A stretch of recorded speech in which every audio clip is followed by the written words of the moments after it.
He's been working with Dr. Robert Rotella of the University of Virginia, a sports psychologist, and it's always interesting to see the number of sporting personalities that use sports psychologists. It's something that's come up over the last few years. What do you think about all Well, I really don't know. I suppose Nelson and Hogan and Snead managed without, but then they probably managed years before that without central heating and air conditioning.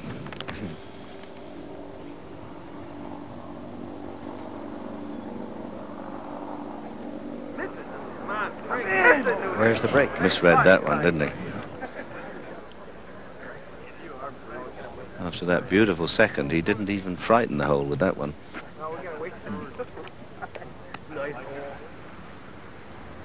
On the fourth green now, Ozaki. Long birdie attempt.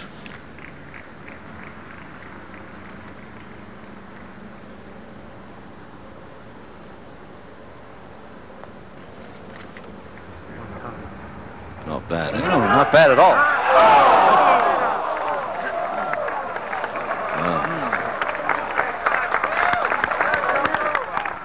Now for the par, Tom Kite.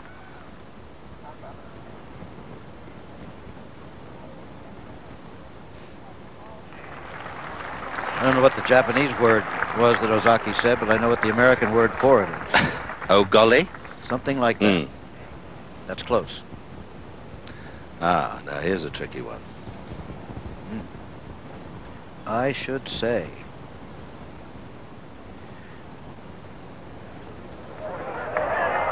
Oh, beautifully done. Yeah, he played that beautifully and was through the sixth green. That was the hole that yielded 4 holes in one within an hour and 50 minutes on Friday. I don't think it'll happen today. Simpson. He's down. Now they're moving on to the third hole. 211 yards. Again through the trees. Trees are such a great feature of this fine course. 28, I didn't know there were 28 different species of oak trees. But they're all here and many other beautiful specimens. It really is a delight to just walk around and look at Mother Nature. There's the green, well protected. And this is the fifth green with the little stream running in front and round the side. Have our first look at Mark McCumber, who's 1 under for this championship, 4 strokes out of the lead, and tied for 5th place. McCumber 1 under for the day. One of the few golfers these days on the tour that did not play college golf. He had some problems here yesterday. Do you remember? He got a wonderful 5 at the end of the day. Oh, yeah. But he's in a muddy patch there where that's casual water. Well, there it lives for us. Probably right in here. Well, see, may have to go that way. That one's pretty good right there. It's casual water again. If I go there, my nearest is right here. Nearest is going to be right Frank Hannigan? Yeah, well, he's got casual water, which for non-golf fans is a temporary accumulation of water. He doesn't have to play if his ball is in casual water or if his stance is in casual water. Now what they're trying to do is determine what's the nearest point that avoids the condition of casual water. So there's a little measuring around and figuring out, because he wants to drop it in the fairway. Sure, again, it could be in the fairway, could be in the rough. In Tom Kite's case, he fortunately was able to drop in the fairway. Woosnam made his par at 6. Here's Simpson at 3. As Jerry Pace said earlier, this is an easy pin placement. Right in the middle of the green. Don't have to fool with the bunkers. 215 yards.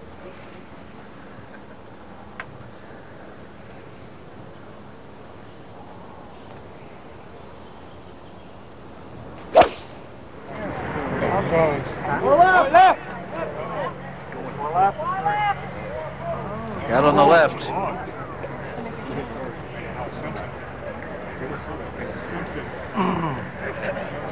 You see exactly where that is, Rossi, or not? I believe it's in the rough over the bunker. I can't tell exactly. Almost to the gallery, huh? Yes. Yeah. Now, Tom Kite. Tom Kite has hit some wonderful long irons. He's played the par 3s very well here.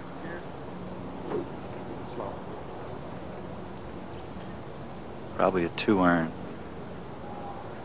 You can't let up on any kind of an iron here because it's a long hole today.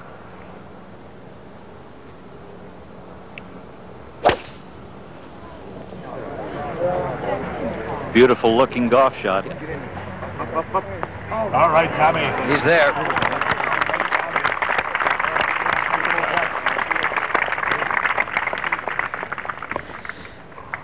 Well, his dad's watching back home in Austin, Texas today on this Father's Day. Roger Twyble spoke to him a little while ago.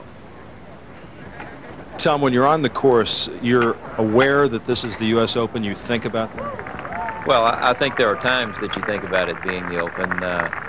If you're fortunate, those times come in very infrequently during the round. But there's no question when you're out there, especially when you get in contention, you start thinking, well, this is the Open, and it means a little bit more. But the quicker you can get away with that notion and get down to business and start doing the things that you have to take care of business, those are the things that are going to help you. The longer you let the thoughts hang in there that this is the U.S. Open, the longer you're distracting yourself from getting down to doing the things that will enable you to play well. Nonetheless, this is the U.S. Open. Yeah, it is, and Mark McCumber decided to play the ball where it was lying, so nobody had to make any great decisions. This is the 5th hole. Oh, good shot. Great shot. Yeah, it was a cracking shot over the water. You see, that's no easy pin position today, just over the stream. Curtis Strange at the 4th. I like that, yep. Curtis with 172 yards, playing slightly downwind with a 6-iron. This pin tucked, very tough position on the right-hand side of the green over a big bunker. He laid his second shot out of the bunker, off the tee. He drove it into the bunker, and he laid his second shot into the fairway here in good position.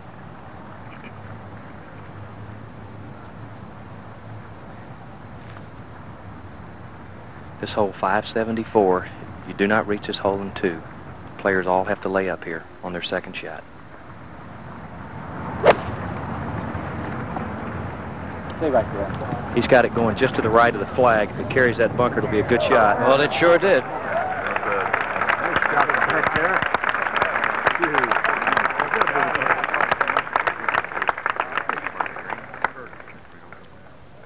Larry Nelson will be next.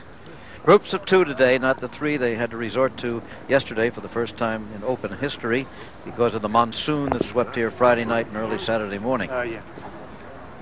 2 scores under 70 so far. Jim Seve Ballesteros and Steve Elkington, and third one's just come in, Robert Wren. So what these tail enders here wouldn't give for a round under 70 today. That's right. Larry Nelson from 90 yards with a sand wedge.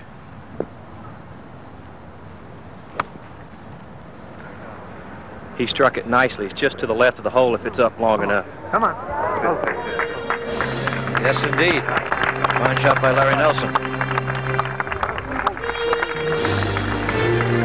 Thoughtful man. Very religious man. Look at the leaderboard. Kite by 1 over Simpson, by 3 over Strange and Ozaki, by 4 over Larry Nelson, Woosnam, and Mark McCumber. Now there's a live shot of the corporate hospitality area where the so-called privileged few gather at sporting events these days. Rental price $70,000. The sponsor gets 100 season tickets and program. Birdie attempt at the 4th hole. This putt from about 15 feet, right to left breaker. It's going to be downhill. He just wants to start it out about 2 balls to the right of the hole and just feed it into the hole. Just let the slope take the ball down towards the cup. All right, okay.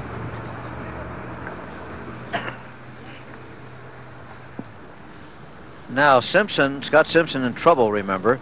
Rossi, where is he in that crowd that we see? Well, the ball trickled down in where the gallery had been walking. He's well to the left. There was the shot, okay. That was a good shot, Jim. Okay. On the back of the green. Live, Tom Kite's putt on this hole, the same hole, and he's done it. Now, Well, that was really something, Jim. And if you were looking for omens, you would say he's waited long enough. He's paid his dues. It's his 18th attempt, 18 holes on a golf course. If you're looking for silly signs, it could well be his turn. If he can just keep the ball in play and not make any silly mistakes, it's there, but he still has to win it. Nelson on 4. Nope. Had a good opportunity there for the birdie.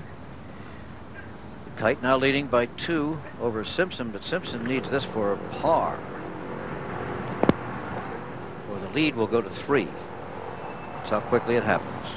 This is a very fast putt coming down the hill. He's just going to have to barely start it.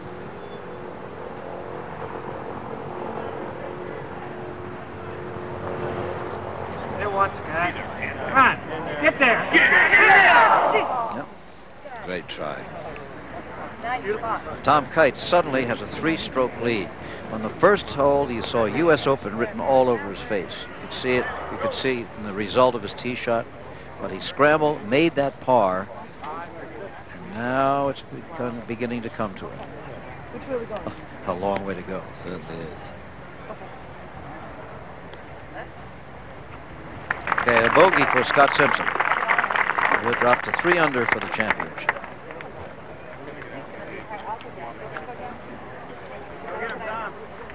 Now, meanwhile, back on the 5th green, we had this birdie attempt by Mark McCumber.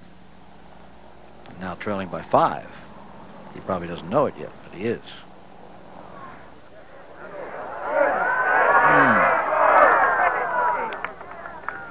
Tom Pernice putting his par putt in at the 5th hole. Young golfer from Kansas City and UCLA. Playing extremely well here. Yeah, he's one under. Yeah. Let's have a look, Peter, at J. Don Blake, the pride of St. George, Utah, who's been playing his heart out this week. He's coming from the left rough, a pretty bad lie and some longish rough.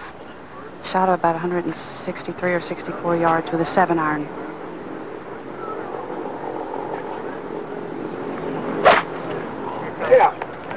Ball's got to hurry. Oh, dear.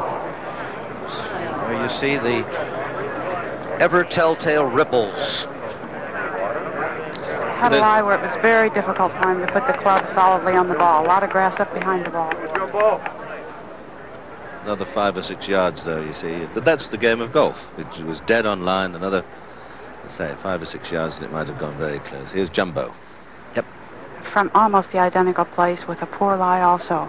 Actually a little muddier area than J. Don was in. 7-iron.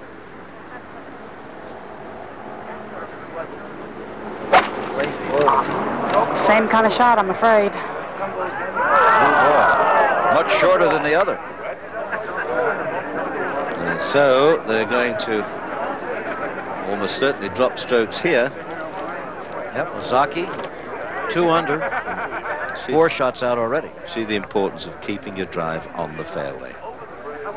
Always remember Sam Snead saying several years ago, if he had to start all over again, he'd practice driving. Because if you can drive, because that's the most difficult club, if you become a good driver, and he'd practice 70 or 80 yards from the flag. That's all. Here's Woosen.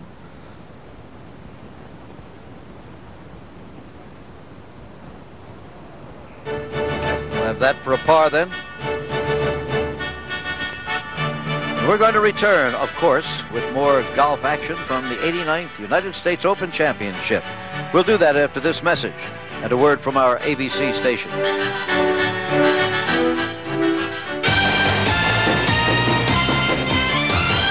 Houston, Texas, piloted by Mark Kynett of Spring, Texas. Could be a Texas day here. The leader from Austin, the pilot from Spring.